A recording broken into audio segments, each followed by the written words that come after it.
진짜 공부를 시작한 건 고등학교 1학년 말이었거든요.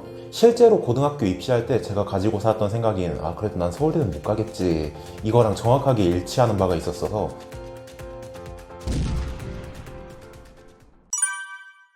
자기소개 부탁드립니다. 안녕하세요. 서울대학교 정치외교학부 21학번에 재학 중이고, 이번에 내 성적으로는 서울대 못 갈 줄 알았다를 출간하게 된 한정현 작가라고 합니다. 고등학교 때 성적은 어느 정도였나요? 그 내신은 2.1 안팎이었는데, 이 정도 성적이면 부산대, 경북대, 적정 딱 그 정도였던 것 같고요. 수능은 인문계 기준 전국 상위 0.03% 받았습니다.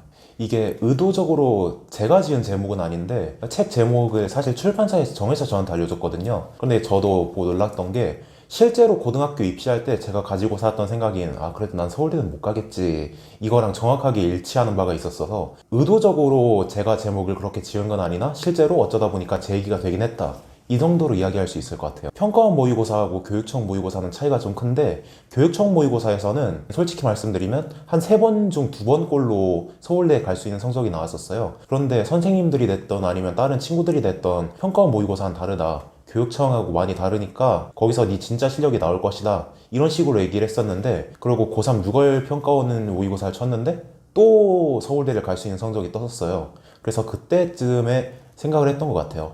이 정도로 계속 한다면 난 진짜 서울대 갈 수 있을 것 같은데? 그렇게 되었던 것 같습니다. 당연히 수능은 인생을 결정하는 시험이니까 두려움은 없었다고는 절대 말 못할 것 같고, 그런데 두려움을 가지고 있다고 해서 이런 얘기가 있잖아요. 너가 할 수 있는 게 뭐가 있는데? 그래서 저도 두려움은 가지고 있었지만, 제가 그거로 인해서 수능을 회피하거나 그렇게 할 수 있는 게 전혀 아니었기 때문에 저는 그냥 꾸준히 공부를 해나갔고, 실제로 수능장에서 운이 좋게도 제 실력을 발휘해서 지금 다니고 있는 학교에 올 수 있었습니다.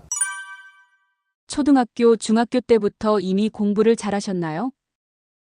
이게 말하기가 애매한 게, 초등학교하고 중학교 때 높은 성적을 받았던 건 맞는데, 제가 초등학교하고 중학교를 다녔던 동네 자체가 공부하고는 좀 거리가 많이 먼 하구열이 낮은 동네였어서, 거기서는 일단 높은 성적을 얻었었죠. 전교 1, 2등 왔다 갔다 했는데, 제가 고등학교를 초등학교, 중학교보다 훨씬 공부를 열심히 하는 분위기인 곳으로 진학했어요.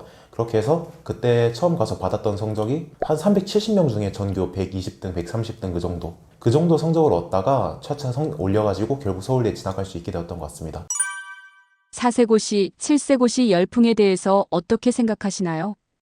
일단 저 같은 경우에는 거기에 긍정적으로 답변을 할 수는 없는 게, 일단 저의 경우에도 그것과 거리를 먼 삶을 살아왔는데 서울대 진학에 성공했으니까 이렇게 이야기를 할 수 있는 것 같아요.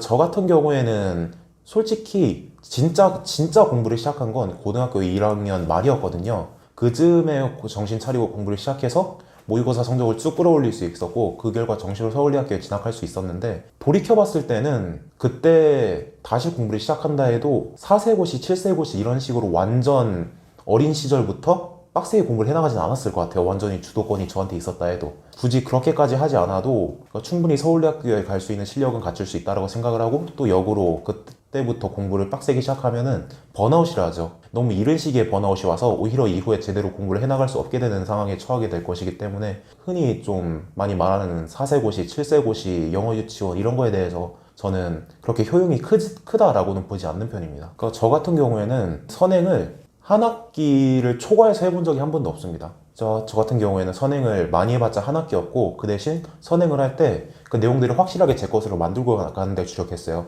예를 들면 수학을 선행한다 했을 때, 첫 번째, 한 2년 선행을 하는데 센 A, B 단계만 풀 수 있는 거. 두 번째, 한 학기 선행을 하는데 센 C 단계까지 다 풀 수 있게 하는 거. 거기서 전 후자를 골랐고, 지금 그 선택을 돌이켜봤을 때 전혀 후회가 남지 않는 것 같아요.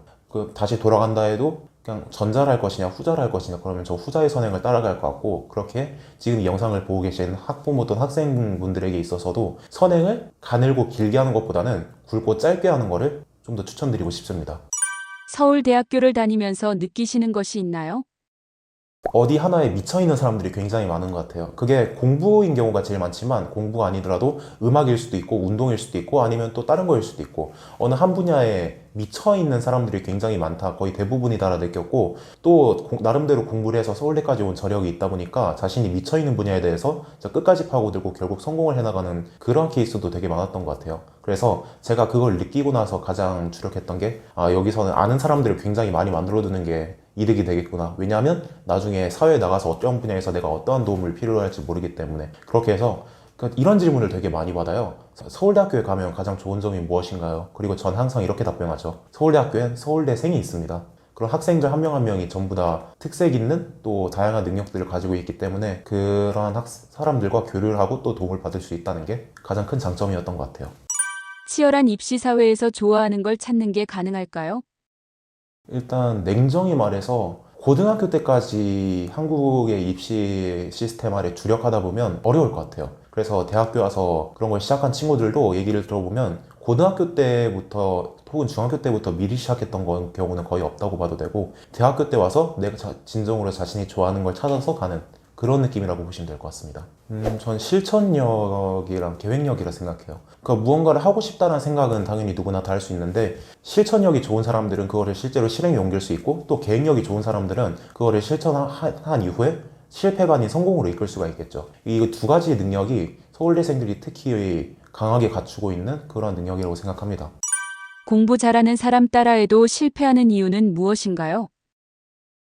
저는 각자에게 맞는 공부법은 각자에게 또 다 따로따로 있다 생각하거든요. 이 학생의 경우에는 A라는 공부법이 맞고 이 학생의 경우에는 B라는 공부법이 맞고 또 저 학생은 C라는 공부법이 맞을 수가 있겠죠. 그런데 B의 공부법이 맞는 사람이 억지로 A 공부법을 따라하다 보면은 필연적으로 충돌이 발생할 수밖에 없다라고 봅니다. 저 같은 경우에도 처음에는 공부를 잘하는 학생들을 무작정 모방하려고 시도했는데 그 시도들이 대부분의 실패로 끝나고 말았어요. 그렇게 실패를 마주한 결과 저는 이 친구의 공부법에서는 이것만 가져가고 저 친구의 공부법에서는 저것만 가져가고 그렇게 해서 좀 짬뽕이긴 하지만 그런 식으로 내 공부법을 만들어 봐야겠다 그렇게 생각했고 그렇게 해서 나온 결과물이 지금 제가 출간한 내성적으로는 서울대 못 갈 줄 알았다에 적혀있는 그 일련의 내용들입니다. 내 공부법을 맞게 찾았는지 확인할 수 있는 방법이 있나요? 일단 제가 판단했을 때는 결국에는 말씀하신 것과 같이 성적이 잘 나오냐 아니면 안 나오냐 그게 가장 주된 판단 기준이라 생각하고 또 거기에 맞춰서 판단해야 된다고 보는데 만약에 성적이 계속해서 안 나온다 그러면은 말씀하신 바와 같이 다른 데가 원인이 되어 있을 수도 있어요. 그러면 저 같은 경우에는 일단 그거의 주된 요인은 번아웃 내가 가지고 있는 학습 열의에 대한 부족 그런 게 있을 수가 있거든요. 그럼 그때마다 전 점검을 했어요.